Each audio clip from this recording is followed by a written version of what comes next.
So this is my apothecary. Herbalism is confusing. There's so many herbs out there. So I'm going to do a short series, A through Z, shelf by shelf, to go over the benefits of each one of these. I hope to share some great information. Hi friends. Today we're going to talk about mullein. I love this herb. I'm just going to straight up say it. I love it. It's a member of the snapdragon family, and it's considered a weed by some and a godsend to others. Native Americans and colonists actually use this for various medicinal purposes, from helping coughs and breathing to actually healing wounds.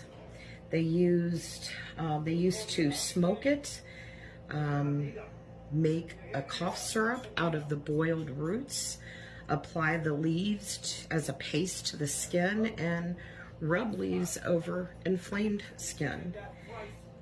It's helpful for lung conditions that can lead to inflammation or infection. So it's a really good remedy for bronchial infections, pneumonia, tuberculosis, whooping cough, allergies, a sore throat, tonsillitis. It's an expectorant, and it helps thin the mucus and phlegm, and it makes it easier to cough up. Expectorants actually help break up mucus so that you can get it out of your body. When you have lung and throat issues, using mullein may relieve your discomfort. The flowers and leaves contain mucilage, which coats the mucous membranes, and that's a thin lining inside your respiratory tract. And they coat it with a film, reducing the inflammation. Because of its anti-inflammatory effects, salves and oils that contain mullein can actually help relieve pain and irritation in skin wounds. It protects cells from free radicals, unstable molecules that can actually damage your cells. One study highlights that using a mullein stem extract combined with alcohol, so a tincture, was 85% effective at protecting cells from damage.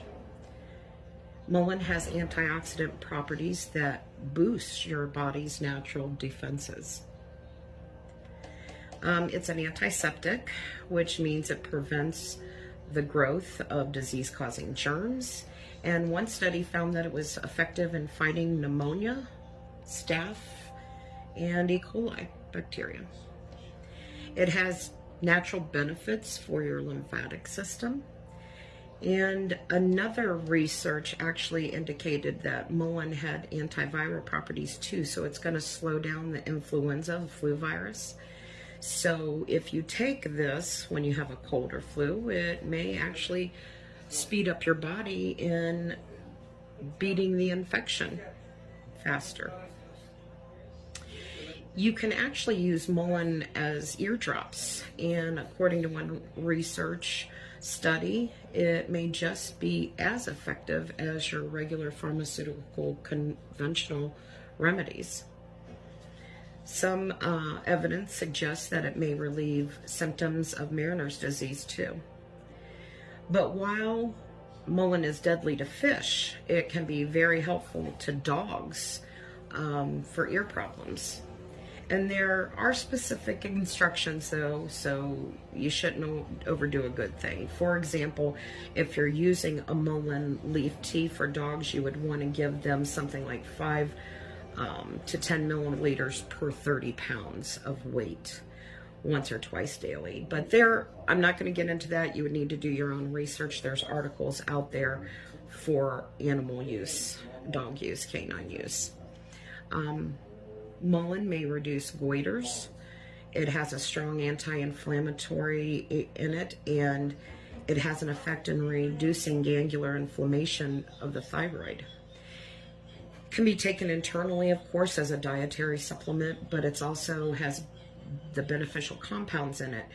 Can be put into a jojoba or apricot oil and rubbed on the thyroid gland area, on the goiter.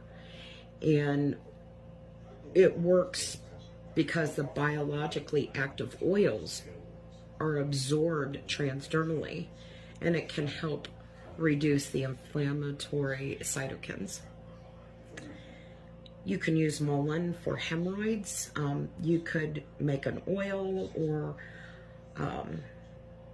a cream, you know, a tea. So you would just want to take the mullein leaf, you'd want to dry it and sift it and add 1 cup of water to it. And you'd want to let that simmer. And then you would want to drain the leaf and roots, etc., out of it. So therefore you're just left with the liquid. If you wanted it more like a cream or a paste, you could thicken it with cornstarch if necessary, and add it to a jar and apply as needed. For an oil, you would just put the dried leaves into your favorite massage oil, and you just let it sit. And when you need to use it, you could use the oil on hemorrhoids. You could also use that oil for an ear infection. Mullein has an interesting effect that over time it could aid in urinary incontinence. It helps strengthen the bladder muscles, so it can support urinary incontinence when you have that urgency to go to the bathroom. So it's actually helping with kidney and bladder function. Research actually shows that the mullein can tone and strengthen the little sphincter at the base of the bladder. And it's extremely sensitive it's extremely sensitive to expansion. So once the bladder is stretched, it signals to the brain that you have to feel that urge to go.